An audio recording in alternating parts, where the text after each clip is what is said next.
Hey, there we go. I see a presentation. Okay, cool. So, welcome to this presentation.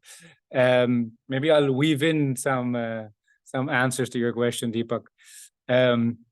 So we're calling this particular summer school Prefiguring Alternative Futures. Why are we doing that? Because a friend, she recently completed a PhD research about Orville, and it was called something like Prefiguring Utopian Communities. And we learned about this term prefiguring, and it's like, it's like giving a living example of something that you would like to see more of. So that made sense.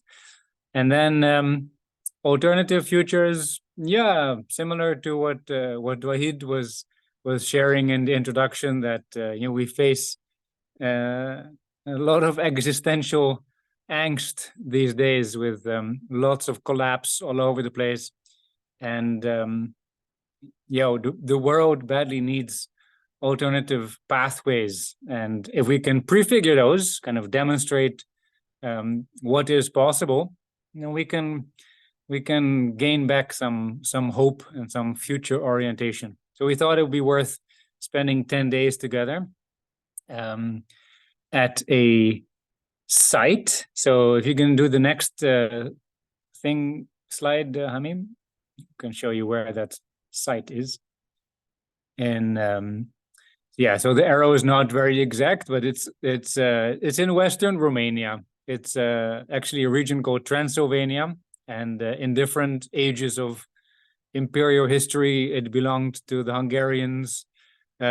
So many of the people who live there actually identify more as Hungarian than Romanian. It's also famous because of Vlad the Impaler, also known as Dracula. And where we're going is a farm. So at this farm, there's a couple, Lars and Robin, and they're practicing peasant farming, and they offer that also as an educational experience. So they're farming with a horse instead of a tractor, for example, and being as self-sufficient as possible. They mill their own grains, and they conserve their own vegetables to last throughout the winter. And Robin is also a certified nonviolent communication teacher and a family constellation facilitator. And Lars is a veterinary doctor and a bird watcher. So they're an interesting couple, and they've landed there. And we went to visit them last year in 2023 with a group from Oroville, and we felt really at home. So when we were thinking of, like, if in the Green Silk Road we want to pilot this idea of a summer school somewhere, all of us got really excited about Romania. Maybe next time, Hamim.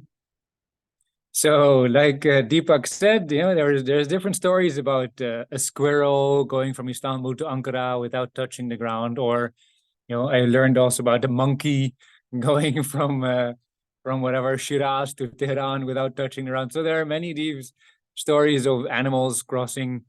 So why not, all the way from India to Europe without touching the ground? And there are these epic mythical expansive forests. If you hear about stories in Persian literature about entire armies being lost because there was just so much jungle, and right now if you go back, there's nothing. There's basically desert.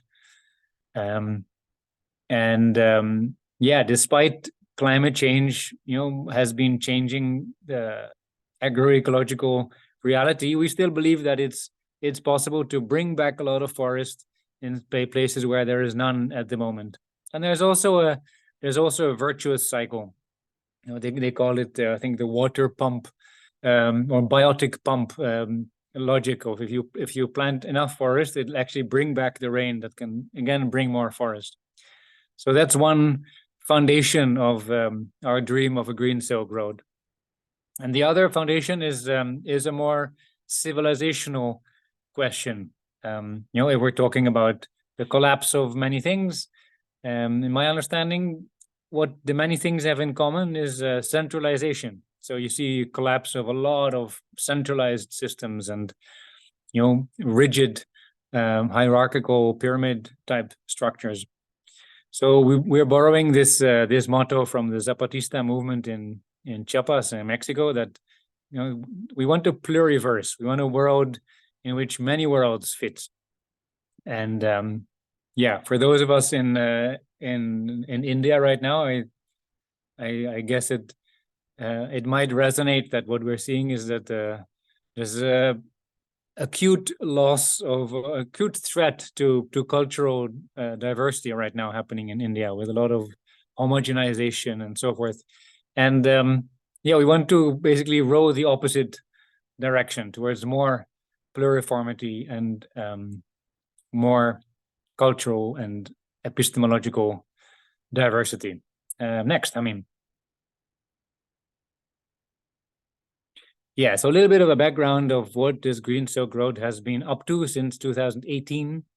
Like I mentioned, we are from Oroville, and those of you who haven't seen Oroville, been there, it's known for its reforestation. So, for example, where I live now, I live in a small, rehabilitated, reintroduced kind of indigenous vegetation. And it happened in one person's lifetime, like 40 years, 50 years. So this is, I think, an inspiring, positive story that we can share with others across Eurasia, that, doesn't have to take 200 years to bring back a forest. Then the second thing that we've been doing is finding place-based communities who are resisting social and ecological violence and unsustainability.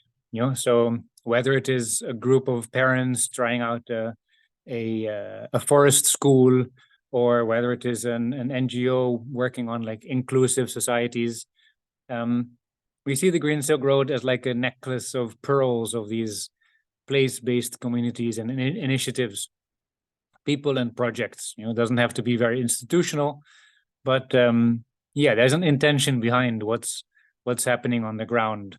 And we saw it in Georgia, where we were at the cusp of a birth of a new eco village, and we see it in Romania. We see it all over the place, actually, if you look for it.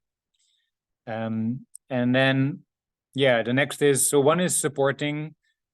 Practically, what that means is that if we visit a place, like you see this picture, for example, we were at a refugee camp in eastern Turkey, where there was a lot of Yazidi refugees from the war in Syria, and what was our support? We exchanged seeds and we helped the kids like start little gardens. So what we can offer really depends on who's traveling, and what are we able to carry along with us.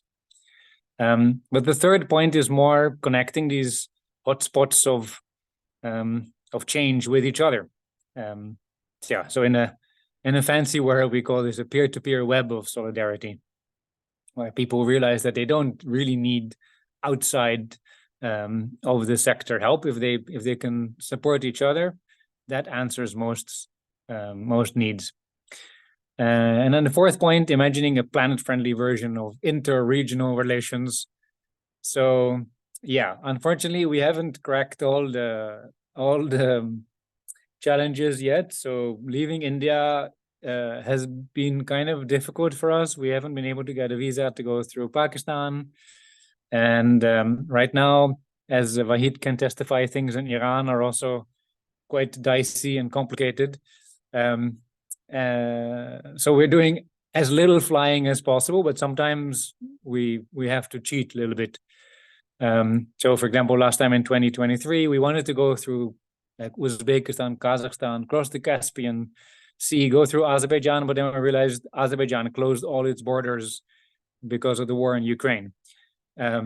So we do as planet-friendly travel as possible, but for now we can't guarantee that we will not fly at all. And then the last bit is the crux of this presentation, and what we're trying now with this summer school is a learning pathway for those traveling along the Green Silk Road. So we believe, like Deepak said, traveling is very important method of learning. And yeah, why not? Like in India, we have a traveling university. Maybe we can become like a Indo-Middle Eastern European traveling university. And our summer school is the first, I guess, step towards that more systematic education. Yes, I mean, next one, please.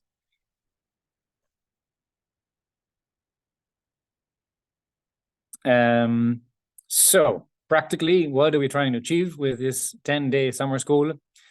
One is this travel-based learning. So our ideal would be that there are people converging from north, west, east, south, and they all bring stories of conversations they've had along the way on topics that are alive for them, including prefiguring alternative futures. What does that mean to people that you meet along the route? Does it make sense to bring that into a learning experience for everybody else? We think so, we hope so, but we want to test it. And the other thing we want to test is what could university collaboration look like? And can people actually get credits for this kind of learning? What we believe is that learning doesn't happen with lectures and books only, but it also happens through maybe milking goats or making art. So yeah, that's the next bit, the testing of the pedagogy, including science, art, labor, and spirituality. We believe that is a kind of integral approach to education. But yeah, we haven't yet tested it in this particular context. I've been involved with many training programs in Oroville where we have, tried some of these methods. For example, in Oroville, we have a practice called awareness through the body, which is kind of you can say like a social yoga. So we include that in many workshops. But then, yeah, art, for example, we haven't really included as much in our workshops, and we want to make it a core aspect of this summer school pedagogy, the syllabus, the curriculum.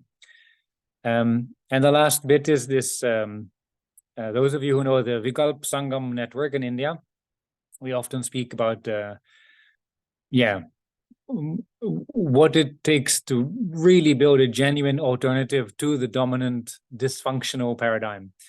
And we've been working with a concept called the flower of transformation, which basically has multiple petals, including social justice, economic democracy, ecological sustainability, knowledge diversity, and so forth. And maybe this is a very Indian thing, maybe not. Maybe it's actually really relevant for many other change maker movements in Europe. So this is something that we want to test.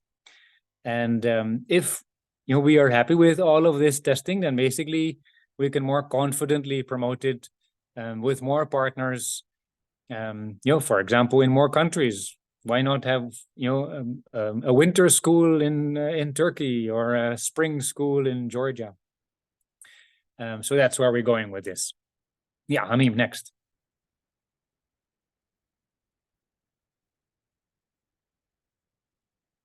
Yeah, this is a bit of a dense slide. You can see a picture of the machine. So yeah, what we want to understand is this collapse that Wahid was referring to. What's actually collapsing, and how is this this multitude of centralized rigid systems reinforcing the collapse? Why do we have climate change at the same time as economic inequality, and at the same time as social polarization, and a hard shift to the right, and demagoguery and authoritarianism?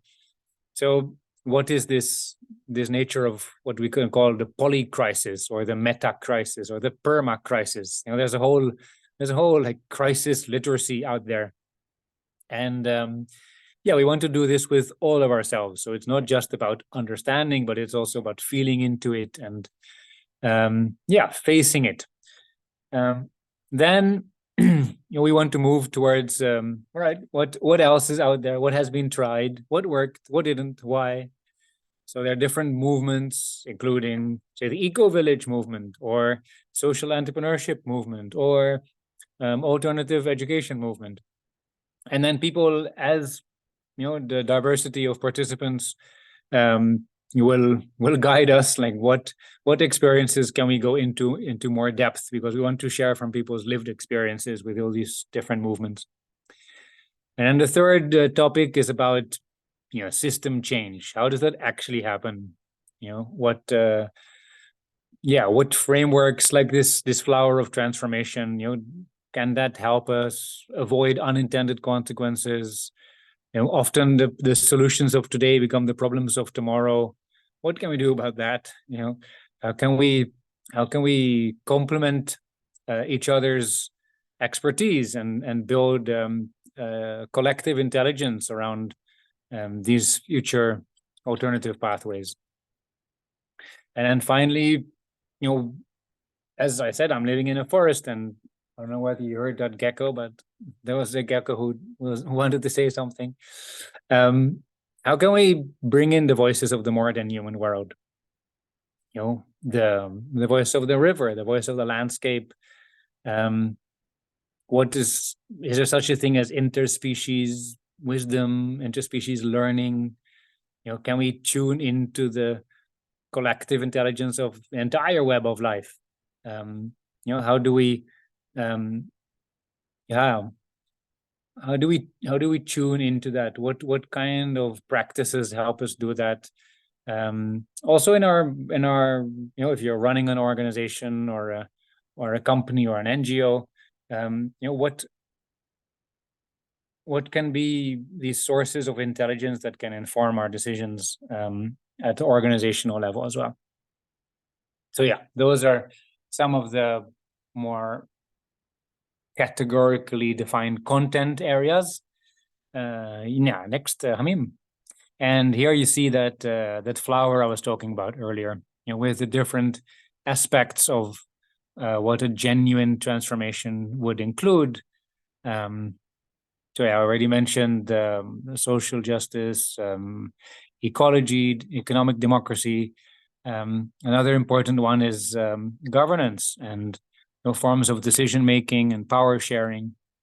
So what we say within this Indian group called Vikalp Sangam is that we don't expect everyone to work on all these 5 petals. If you're working on 2, that's great.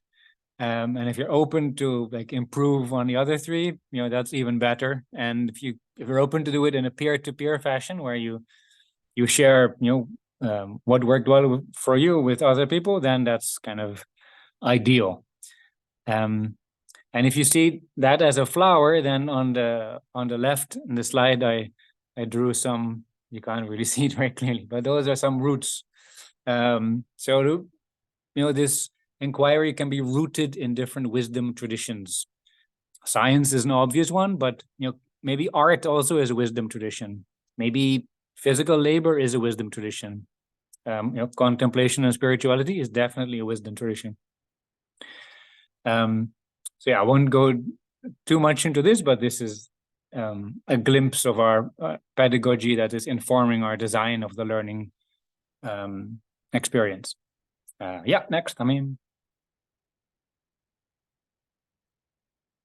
So down to the brass tacks.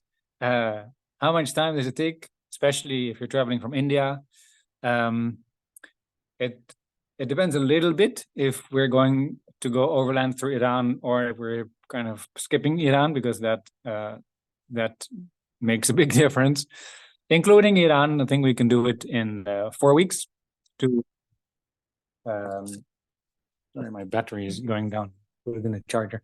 To Romania, and that will cost around 80,000 rupees, assuming that we, for example, share, if we have a mixed group, we share some of the visa costs across the group. This is based on our experience in 2023. Then once we reach the venue, there are costs involved, and when we spoke with the farm, they were saying that it would be great to have like 25-30 euros per participant per day. So roughly, translated that into 25,000 rupees for 10 days. And in terms of admin, Romania is part of the EU, so a visa will be required. And yeah, then we need to figure out how to help people with that, like with invitation letters and so forth. Maybe one back, Hamim, or actually two. I'm sorry. I don't know this. 1 second. I can try to talk faster, but No. I won't. it was an important message I'm because it was about the money. Yes, so actually today I spent most of my time writing a grant application for the European Union. And the thing is that they only confirm by May. So we will, yes, we will live with uncertainty till May, whether or not we have any funding. We also applied to another grant, which was for contemplative change making, and it's a similar situation. They will tell us by May. Yeah, if anybody has any ideas about fundraising, that's great.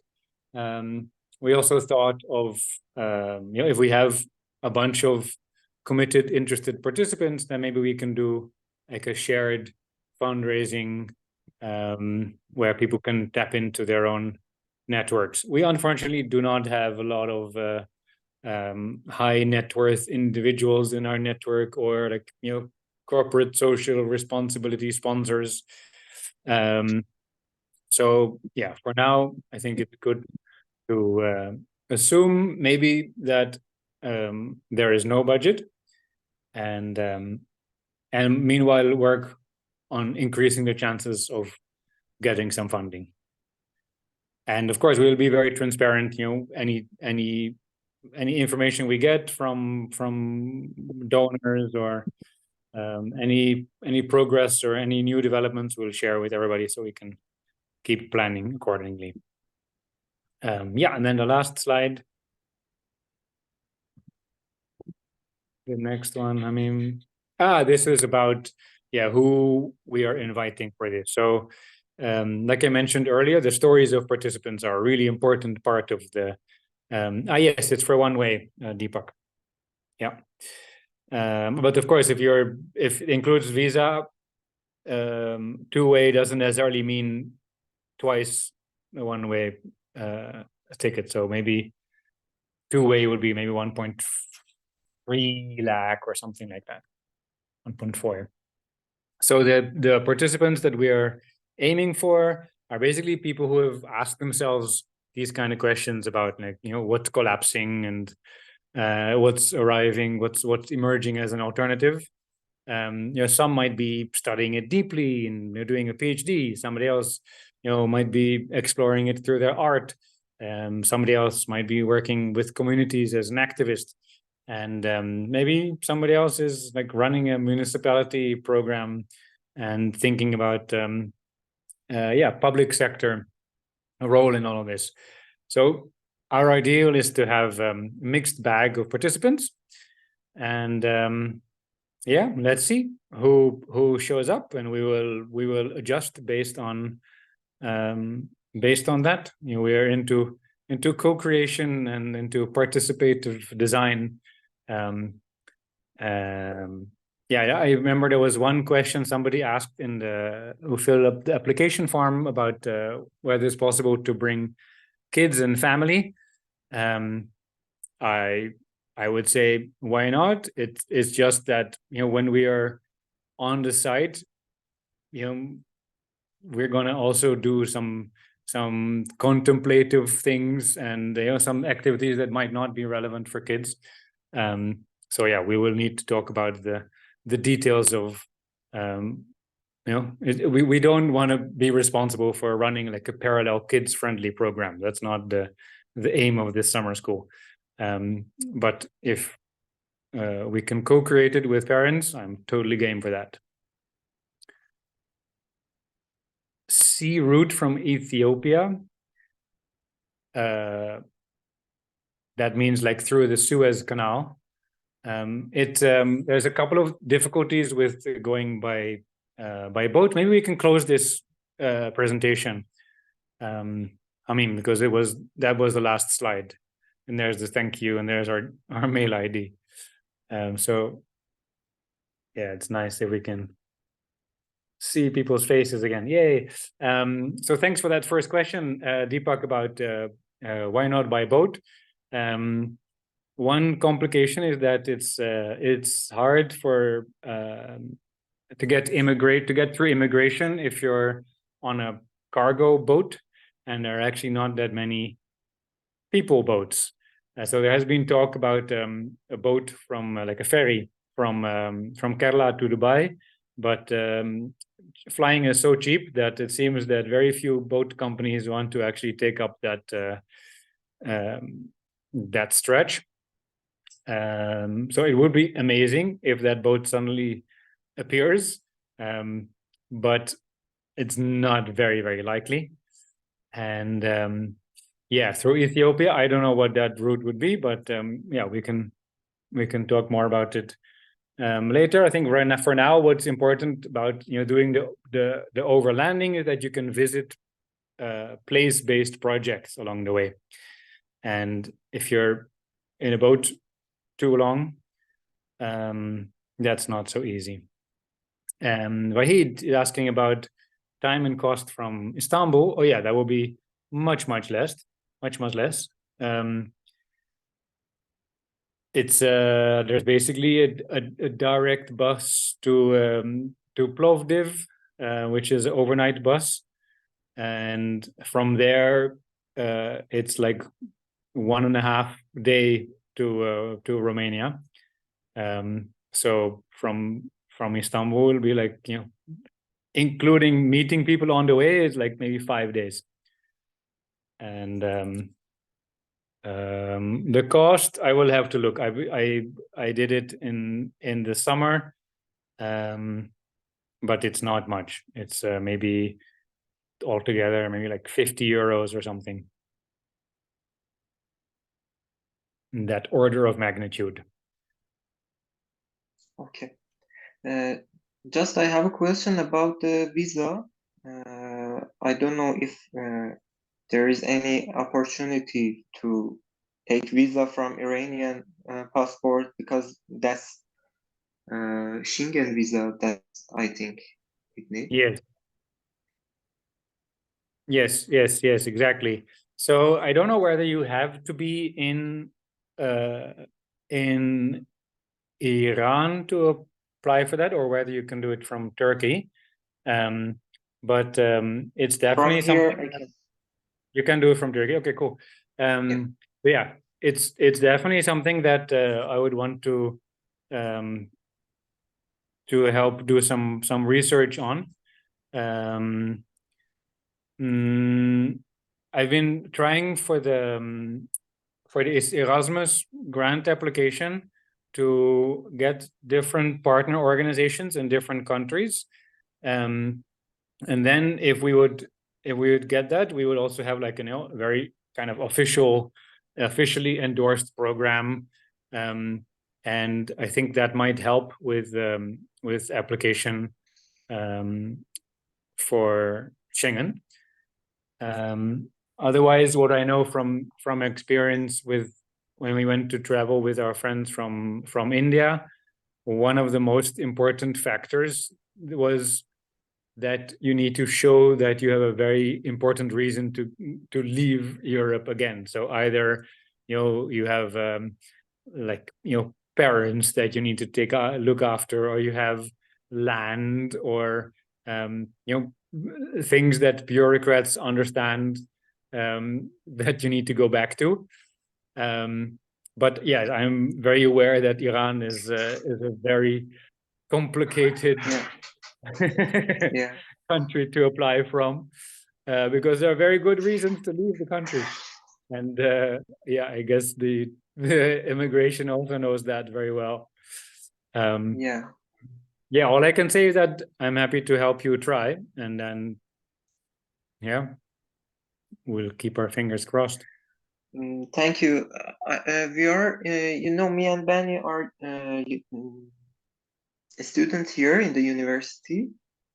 I don't know, maybe it helps for that because we have a reason to back.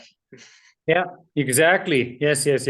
Yeah, exactly. Yeah. I think that sounds like something that a bureaucrat will understand. Like you've already paid, for this course, so there's a good reason for you to go back and finish it.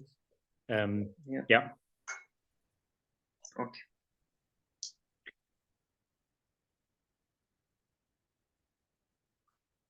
More questions. Yeah, sorry for the hitch with all the screen sharing. We thought, we can do like a whiteboard and people can write all their questions on the whiteboard and we can all see them at the same time. That sounds like a little tricky at the moment. We'll do that next time. We're intending to have a few more of such calls. As we get nearer to the date, there's more information to share and new questions to explore. Deepak, you unmuted. Yeah, are you able to hear me? Yes. Yeah. I would definitely rather suggest and opt for crowdfunding because it's also irony that, we are tackling the challenge of centralization and centralized power control, and at the same time relying totally on the centralized organizations for fundraising. And don't take this as that we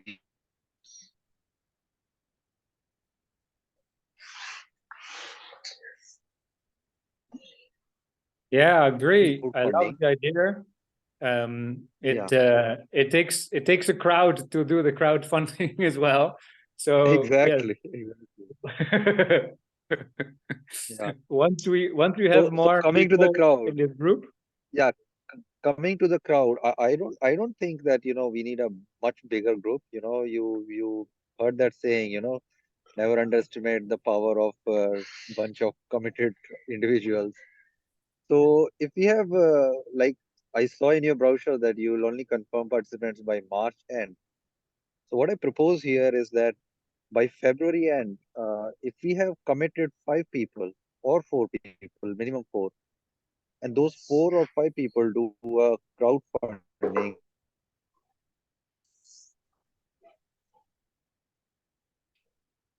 so it can function and why people should participate in that. That's something that I would suggest instead of waiting till March end. Plus, of course, parallel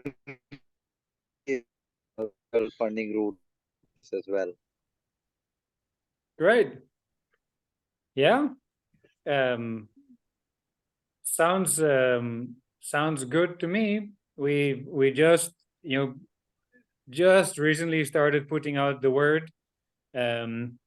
So now we're in what is it, February 7th? So that would give us another 3 weeks.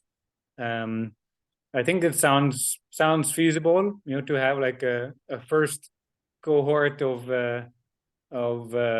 potential participants and then do a campaign with that group, and then we can have, once we have more clarity about fundraising and potential scholarships and so forth, we can have another cohort of people who are who want to wait for that. So that would probably be more like May.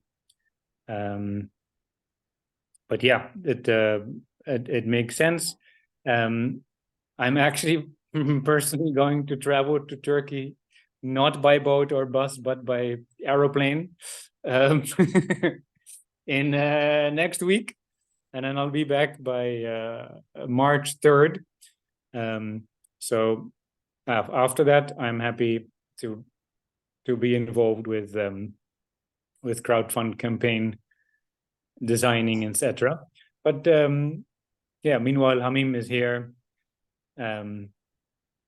Yeah, I feel like I need to explain myself, like why I'm flying, because I'm doing an Indo-Turkish regenerative cotton project, and there are like bunch of different organizations who are trying to come together, and it's has to happen before the planting season, which is in April. So actually, it would be very, very not feasible to try and go there overland. Okay. Yeah, few more things to add. Also a question to our Istanbul friend. Is anyone of you Changemaker Exchange Fellow? I read somewhere, I think you are Ashoka Fellow, or any one of you is there? Yeah, Ashoka, yes. Changemaker Exchange, I only know from Corina. Okay, I am one of them, and actually we have a gathering in Istanbul on 28th, 29th, 30 June. So I'm just putting up on the table if, but there are only maximum 10 participants allowed. If you want to include that in the itinerary, that's uh, that's a blast of a community, such a massive, amazing, place to be. Uh, but I need to make sure with them if they allow non-change maker exchange. Otherwise, it can be figured out like 2 or 3 days earlier or after that to have Hmm.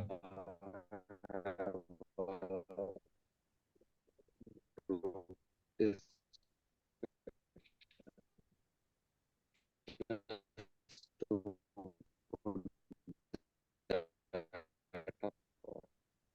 if the dates are fitting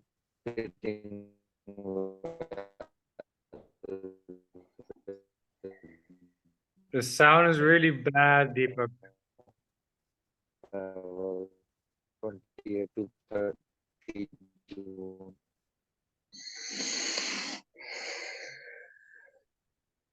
Sorry, I heard that there was an event 28th to 30th of June in Istanbul by the Changemaker Exchange. And yeah, that'll be amazing if you can ask them if new people can participate. It sounds like it might be a bit tight if because we want to reach Romania, I'd say, roughly by like 20th of July. So it feels like a little too early, the 28 till 30 in Istanbul. But if we So can do how does for example, how with does how does the Green Silk Road travel work? Sorry, I'm overlapping. I'm unable to hear you. Is the group always stays together, or some people leave early and they join in the middle? And how does exactly it works? What's the biggest size of the group that travels together?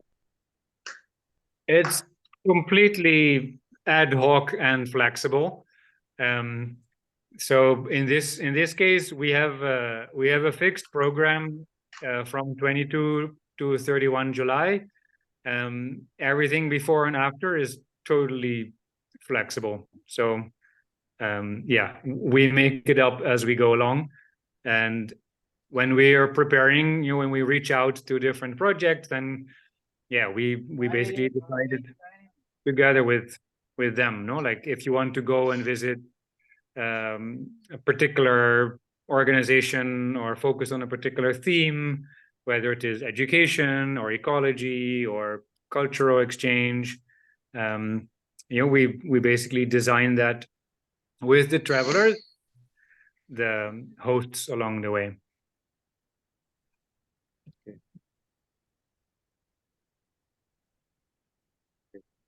And you will be surely joining. At least you are confirmed, yeah? Yes.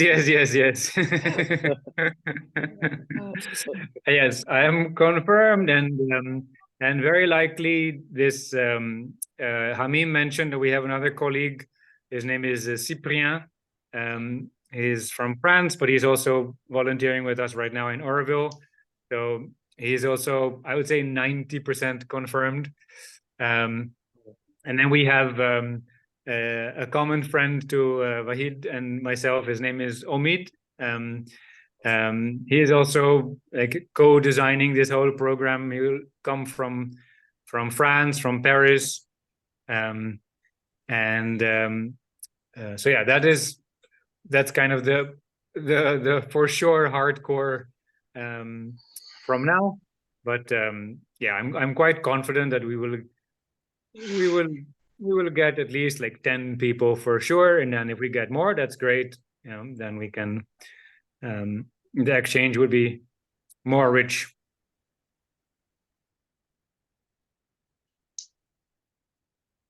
So I see that it's 7:30, and I booked 6:30 to 7:30.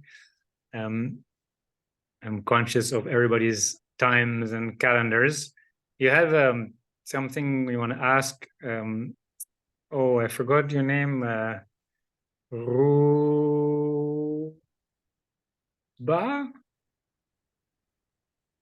Rupam.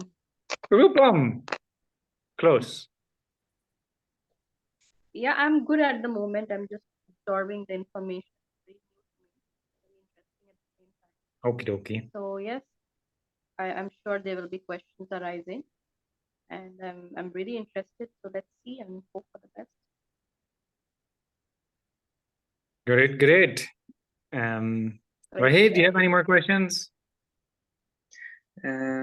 Just next week when you are here.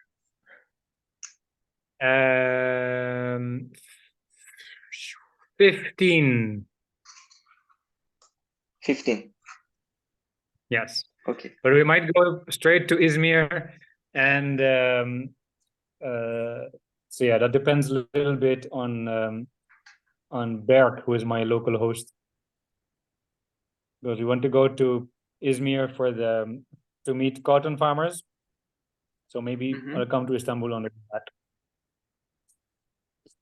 Okay. So for sure we are seeing each other. Yes. Yes. Okay. I know your house. I know where to find you. Okay. Thank you. Good. Thank you, guys. Thanks so much for joining. And yeah, apologies again for the technical hiccups. It's part of our learning journey. See you next time. Good time. See you soon. Thank you. Bye bye.